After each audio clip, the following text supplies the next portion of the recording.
mercat de l'audiovisual està en una situació molt inestable.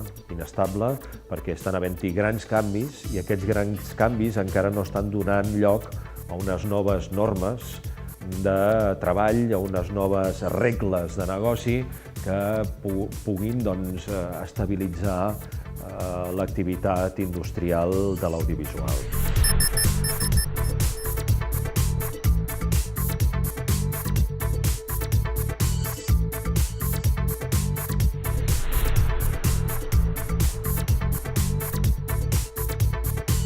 Creiem que el 3D arrencaria amb molta força i guanyaria quota de mercat i guanyaria sales amb una tremenda rapidesa.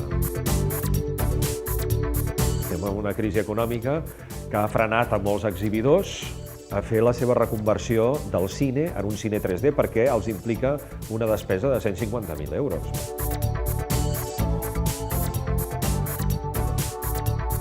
El cinema, a sales, està baixant. Els ingressos per la venda de DVDs ha baixat més d'un 90%. Les televisions cada cop paguen menys diners per a aquestes mateixes pel·lícules. Tot el negoci que hi havia darrere d'una pel·lícula s'ha anat aprimant aquests últims anys, d'una manera que a dia d'avui ja s'ha convertit en pràcticament insostenible.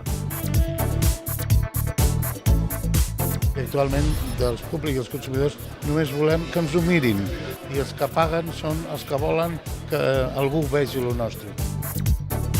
Tenia una competència evident d'un ús audiovisual domèstic en contra de les sales cinematogràfiques que impliquen que la gent surti de casa a veure una pel·lícula.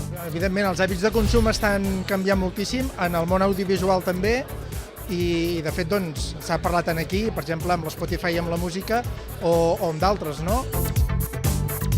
Jo crec que internet té molt futur, moltíssim, però no sabem com s'estableixen les línies de negoci o les regles de negoci amb aquest internet del futur. En aquesta societat de la informació, empreses i persones, també persones, ens hem de reinventar constantment perquè les nostres idees siguin rendibles i que, per tant, funcionin en aquest mercat que està canviant constantment.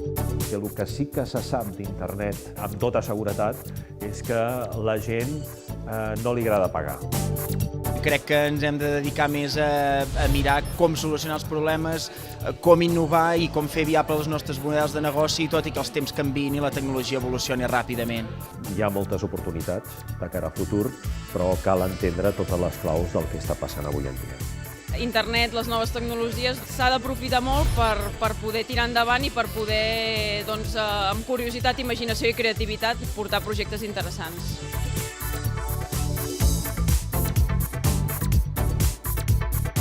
Jo no sóc pessimista en absolut, jo sóc una persona tremendament optimista des de sempre. Crec que ens hem d'atrevir amb tot és possible, però sempre hem d'anar molt més enllà del que de vegades veiem, no? I aquest més enllà és l'entorn, el mercat, diguem-ne, les condicions que estan fora de nosaltres, que de vegades no les tenim prou en compte.